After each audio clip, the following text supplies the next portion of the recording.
waxaan kugu dhiirigelinaa ku biirtay ciidanka booliiska Soomaaliyeed runaantii waxyaalo badan baa igu dhiirigeliyay markii hore markaan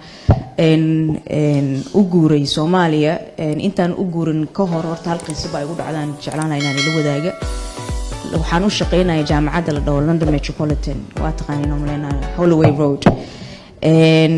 waa meesha wax ka bartay shaqo fiican baa ka haystay I was okay Somali community markaan activist ka ahaa xaaladdu iska degneed yaxna maalin kamid ah marka Rabiul Ramadaan bay ahayd waxaa dhacay marka shaqaale kamid ah shaqaalihii London Metropolitan oo gaar ahaan IT department ka shaqeeya ayaa wuxuu sameeyay sartal aad u dheertay 12 dabaq weeyaan dabaqii sideedaad intuu koroniki dabaq iska soo tuuray wuxuuna ka hor dhacay marka xafiiska anaa ka shaqeynay banaankiisa soon ahayd bishi June kuleelkeeda iyo soonka London aniga kama waramayo waa ka warhaysiin يعني واقلقلي نينكي ميتكيسي أسيو باسكيلو كوكور دعي مركا مسكحدي I don't want to details كاسينا إنه لقالا لكن حالة حنو كسوكنا نيكا وان دواخرون هانتي صونكي باليجي تشبيي كدب هالسؤال باني سويدي سؤال شاس أني سويدي جوابتي إقل صوب بحدي باهورت يقول لي رجلي سبا إنا صومالي وقول سؤال شاس سويدي وحاي هاي نيكان أو أهلين عدان بريتش دالكيسة جوجا isku shaqo baatiin kaamishaar badan waa maxay wuxuu asiga raadinayay oo waayay oo adiga oo gabar muslim madow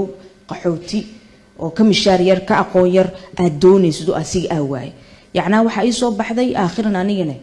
ama meeshaas ku dhamaada yacna ma dhahay hada dhamaantiin Soomaali u soo wada yaaca laakiin waxa igu dhiirigeliyay waxa ahayd you know what waxa u baahnaa dalkeena u laabta waan soo xasuustaa hooyaday baa wacay markaas waxaan dhahay hooyo am ii ducey am ii habaar I'm going to Mogadishu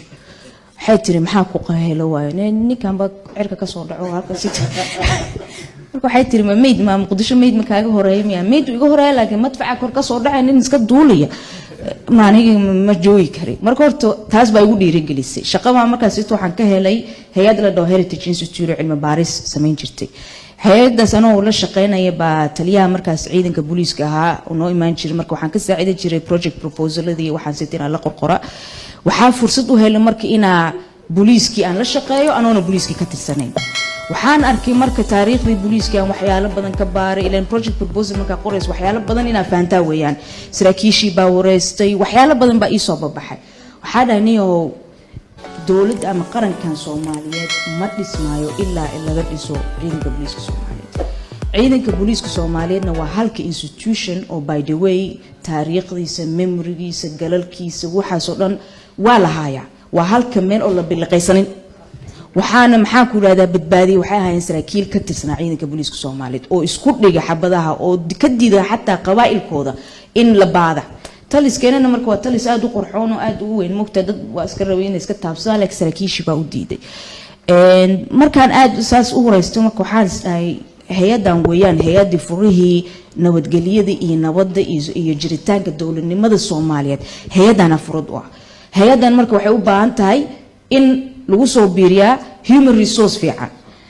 waagi hore waxa la dhigi jiray waraha qormaysataa wax ma dili kartaa booliis noqo de qorin booliis wax uu badbaadiyaa wax ma dila marka waxaan dhahay sidee baan ugu dhiirigeliyaa marka dhalinyarta inay ka mid noqdaan ciidanka booliiska Soomaaliyeed lima taquluna ma la taf'alun lillahi why are you saying what you are not doing you do then they follow ana ku dhaxbiir marka saasay tabaa ku soo dhaxbiir booliiska walaashay Maryan su'aasha aad igu soo laalaawato mar walba adiga inana seerad u xukunta horta Soomaalida rag waxay ku maamaahan neef walba meeshaas dhigaa lagu qoorax anina waxaan dhahaa naag walba meeshaas dhigtaa lagu dhaqaa waxyaalaha hal qisbaa rabaa inaan la wadaago markaan ku soo biiray ciidanka waxa markii la igu magacaabay taliyaha hoggaanka arrimaha bulshada ama community policing sida loo yaqaan waa markii ugu horeysay marka gabar loo magacaabo taliye hoggaan ama department marka shir waxaa jiray marka oo hogaamada dhan isku wada iimaanayeen shirki marka imaadey ilaahay markiisa marka hal uniform baa qabay uniformkii wasaqo iga dhar caadi iskaga imaaday shirki baa soo fadhiistay marka kooy ag fadhiyo baa yiri oo walaalay aan ku duceeyay koob shay soo qabo darajadiisa baa fiiriyay waa gaashaanle marka gaashaan yacna tan kaliyu haysta ani xidig kala ii sii saaran saana u fiiro xada waraa ka digtoono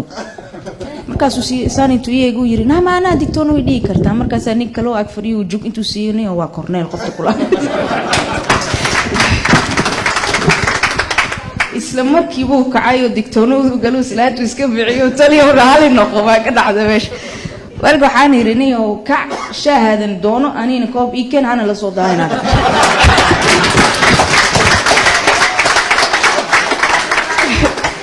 markaan ku soo celiyay naagulba meesha isdigtaa lagu dhaqaa